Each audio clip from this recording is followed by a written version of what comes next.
Hi friends, welcome to Decluttered. In this question, we will understand about the power of 0. We've all had debates on whether 0 is a powerful number or not. When it's added in the right place, it makes the number even more powerful, and the discussion and the debate goes on, right? And this is another example of how powerful a number 0 can be. First question is summation I equal to 1 to infinity, where the number is 1 by I, a convergent or a divergent series. The second question is same thing, summation I equal to 1 to infinity, 1 by I, or I have written it as aiy. I am defining ai as a number that does not contain 0 in any of its position. So for example, this will be a subset of this provided 1 by 10 is not a part of it, 1 by 20 is not a part of it, 1 by 107 is not a part of it, or 1 by 1001 is not a part of it. As long as the number I contains a 0, I am going to exclude it from the summation. I hope the question is clear. Pause the video and give it a thought, then come back to me for an amazing solution. Alright, let's look at the first question where 1 by I is convergent or divergent. So we have 1 plus 1 by 2 plus 1 by 3 plus 1 by 4 plus 1 by 5 plus 1 by 6 plus 1 by 7 plus 1 by 8 plus so on.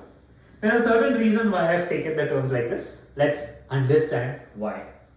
If I look at this, I can write this as 1 plus half. Now, 1 by 3 is greater than 1 by 4. So I can write this entire expression is greater than. The same way, 1 by 5 is greater than 1 by 8, 1 by 6 is greater than 1 by 8, 1 by 7 is greater than 1 by 8, 1 by 8.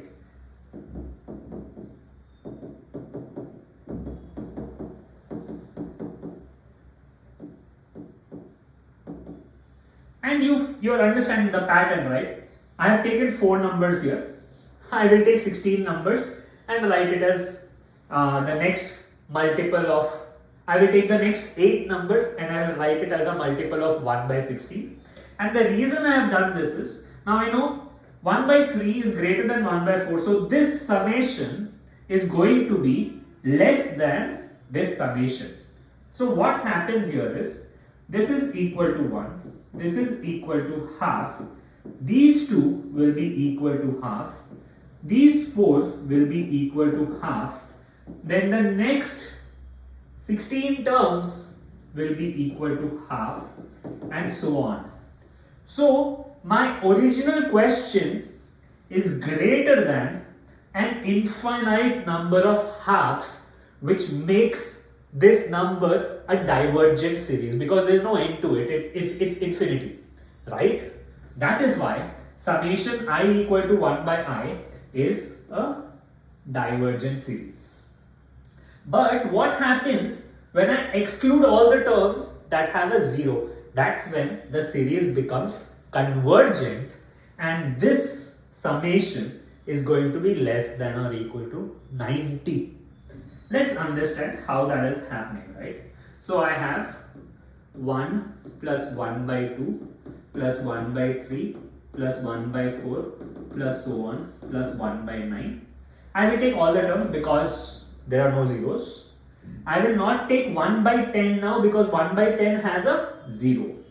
So I will write 1 by 11 plus 1 by 12 plus 1 by 13 plus so on plus 1 by 19. Again, I will exclude 1 by 20, 1 by 21 plus 1 by 22. Now, let's try to understand what we can do with this entire fiasco of numbers, right? Let me first look at all the single digit numbers. I can say that this entire thing is less than 1 plus 1 plus 1 plus so on plus 1. Each of these terms is going to be less than 1. So this expression is less than 9. If I look at all the 2-digit numbers, let's first evaluate how many 2-digit numbers are there. If I take a 2-digit number such that neither of the digits can be a 0, this position can be taken by 9 digits. This position can be taken by 9 digits. So all the 2-digit numbers that do not have a 0 are 9 square, right? And each of this number is like this. Now, this number is less than 1 by 10. This number is less than 1 by 10. This number is less than 1 by 10. So on, all the 2-digit numbers is going to be less than 1 by 10. So I can say that the sum of all the 2-digit numbers till 1 by 99 is going to be less than 9 square into 1 by 10. 9 square because there are 9 square such numbers, which I can write it as 9 into 9 by 10. Now there's a reason why I have done that. We'll come to that reason. Now let's do the same thing with 3-digit numbers. First of all, there will be 9, 9, 9 because none of the digits can be 0. So totally I have 9 cube 3-digit numbers. Let's start with the first 111 plus 1 by 112 plus 1 by 113 plus so on, plus the last number is going to be 999, and such numbers are going to be 9 cube. But each of this is less than 1 by 100.